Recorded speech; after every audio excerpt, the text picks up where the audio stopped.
Link पिसाटा म्हाकुला वासना शमवण्याची घाई, विकृताला करत प्रतिकार, बळी गेली इंदुबाई। माको हा विक्षिप्त आणि लिंक पिसाट वृत्तीचा होता। तो सातत्याने विकृत संभोग करण्याची लालसा मनात बाळगून असे। कुरळप आणि आयतोडे बुद्रुक परिसर त्याची ही लिंक पिसाट वृत्ती सगळेजण जाणून होते। एखादी बाई दिसली, तिच्या वयाचा विचार न करता तो तिच्याकडे वासनेने बघायचा। याच कारणामुळे त्याची बायको घरी नांदत नव्हती। घरी बायको नसल्याने त्याच्या लैंगिक इच्छा पुऱ्या होत नव्हत्या। आधीच मनात विकृत वासनेचा नंगानाच त्याला वैतागून बायकोही सोडून गेली होती। त्यामुळे तो जास्तच पिसाटला होता।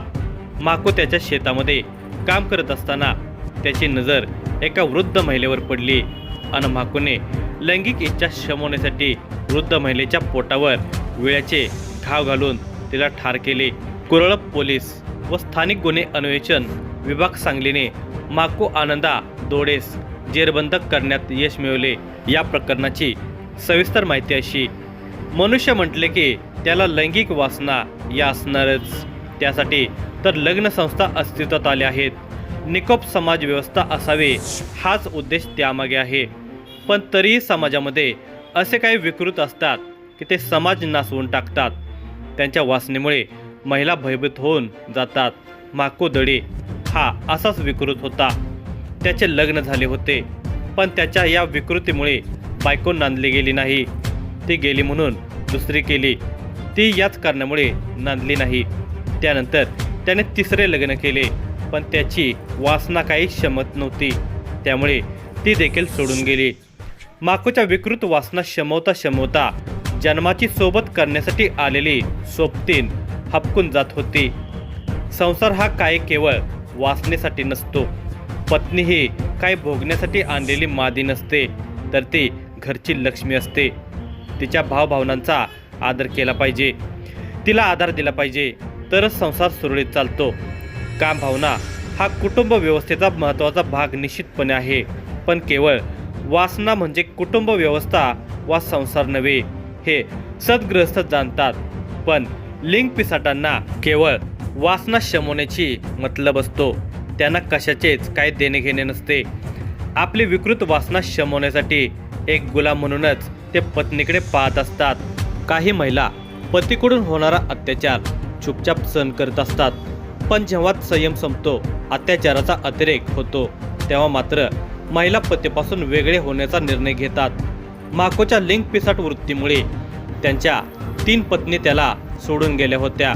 यावरून त्याची विकृती किती नीच स्तरावर गेली होती हे लक्षात येईल। भोगण्यासाठी स्त्रीचे शरीर न मिळाल्याने माकू जास्तच पिसाटला होता। त्याची वासनेने वकवकलेली नजर गावातील महिलावर पडू लागली होती।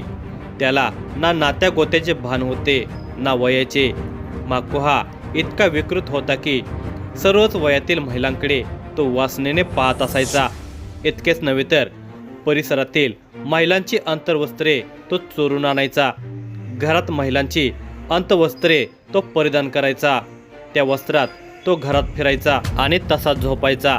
त्या अंतर्वस्त्राशी चाळे करायचा। दिवस रात्र केवळ कामुक विचार, समोर दिसेल त्या बाईला भोगण्याची इच्छा। अगदी महिलांची अंतर्वस्त्रेही त्याची कामुकता वाढवत होते। एकूणच त्याच्या मेंदू माणसासारखा विचार करत नव्हता, तर तो वासनांत सैतान झाला होता। गुरुवार दिनांक 7 नोव्हेंबर 2024चा दिवस माको दोडे हा त्याच्या शेतामध्ये गेला होता।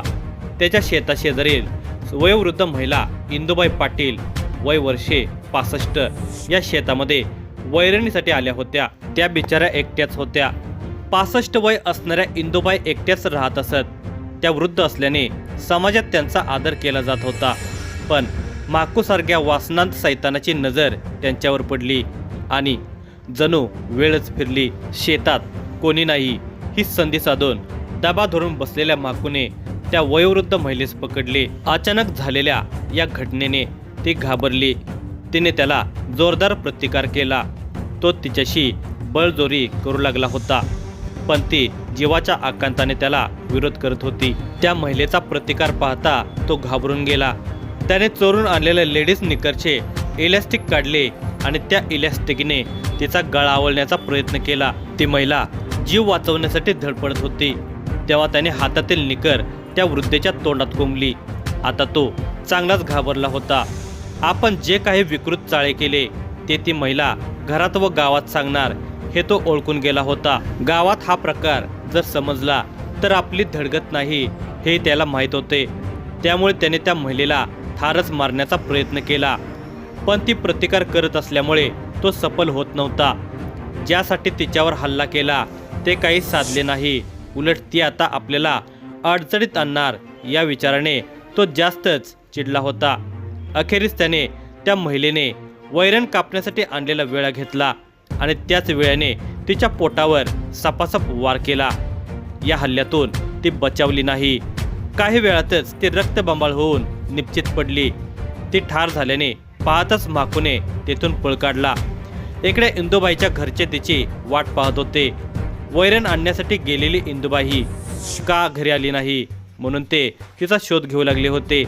रक्तबंबाळ होऊन निश्चित पडली. इंदुबाई ठार झाल्याची खात्री झाल्यानंतरच माकूने तिथून पळ काढला होता. इकडे इंदुबाईच्या घरचे तिची वाट पाहत होते. वैरण आणण्यासाठी गेलेली इंदुबाई घरी आली नाही म्हणून ते तिचा शोध घेऊ लागले होते. पण त्या दिवशी ती काही मिळून आली नाही. पण दुसऱ्या दिवशी म्हणजे दिनांक 8 नोव्हेंबर 2024 रोजी आयतवडे खुर्द गावच्या हद्दीतील पवारमाळा महादेव पवार यांच्या शेतात इंदुबाई पाटील यांचा मृतदेह आढळला. तत्काळ ही माहिती कुरळ पोलीस ठाण्यात समजली. उपअधीक्षक मंगेश चव्हाण, कुरळ पोलीस ठाण्याचे सहाय्यक पोलीस निरीक्षक विक्रम पाटील, सांगली स्थानिक गुन्हे अन्वेषणचे पोलीस निरीक्षक सतीश शिंदे यांच्या उपस्थितीत मृतदेह आणि घटनास्थळाचा पंचनामा करून मृतदेह विच्छेदनासाठी पाठवण्यात आला. कुरळ पोलीस ठाण्यात इंदुबाई राजाराम पाटील वय वर्षे 65 यांच्या खुनाबाबत त्यांचा सावत्र मुलगा मारुती राजाराम पाटील यांनी फिर्याद दिली. त्यानुसार गुन्हा रजिस्टर नंबर 197/2024 भारतीय न्याय संहिता कलम 103(1) 6465 नुसार फिर्याद नोंद झाली. कुरळ पोलिसांनी कसून तपास सुरू केला.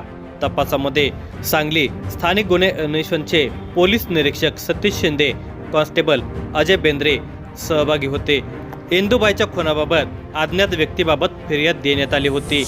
कोल्हापूर परिक्षेत्र विशेष पोलीस महानिरीक्षक सुनील फुलारी यांनी तपास कामी सूचना केल्या. घटनास्थळावर बारकाईने पाहणी केली.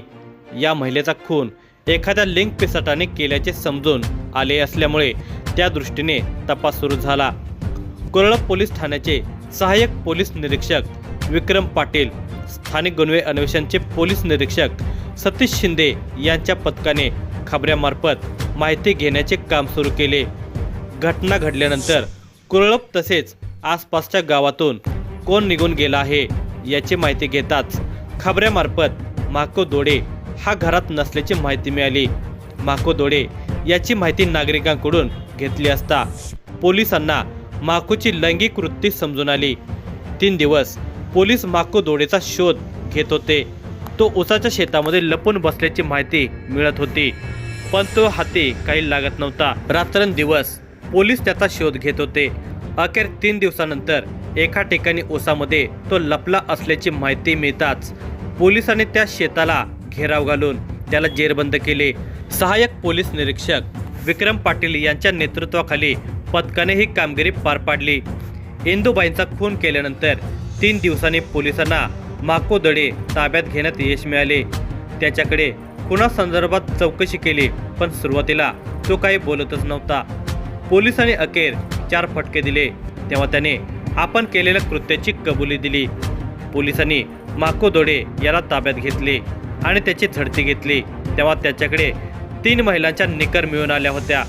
माको दोडे याला शिराळा न्यायालयात हजर केले असता न्यायालयाने 5 दिवसांची पोलीस कोठडी दिली. पोलिसांना माको दोडे याच्याबाबत माहिती मिळाल्यानंतर पोलीस त्याचा शोध घेत होते. 3 दिवस ही शोध मोहीम चालू होती. या दरम्यान गावातील महिलांमध्ये भीतीचे वातावरण पसरले होते. तो सापडेपर्यंत गावातील महिला मजुरीसाठी बाहेर पडल्या नव्हत्या. इंदुबाई पाटील खून प्रकरणाचा तपास कोल्हापूर विशेष पोलीस महानिरीक्षक सुनील फुलारी, सांगलीचे जिल्हा पोलीस अधीक्षक संदीप घुगे, अप्पर पोलीस अधीक्षक रितू खोकर, उपअधीक्षक इस्लामपूर मंगेश चव्हाण यांच्या मार्गदर्शनाखाली सांगली स्थानिक गुन्हे अन्वेषण पोलीस निरीक्षक सतीश शिंदे, कुरळप पोलीस ठाण्याचे सहाय्यक पोलीस निरीक्षक विक्रम पाटील, ASI जाधव, हवालदार कोळी जाधव, पोलीस नाईक देसाई, साठे कॉन्स्टेबल पाटील, चंद मुलानी धोत्रे, LCB चे अजय बोंद्रे व सहकारी तपास करत होते.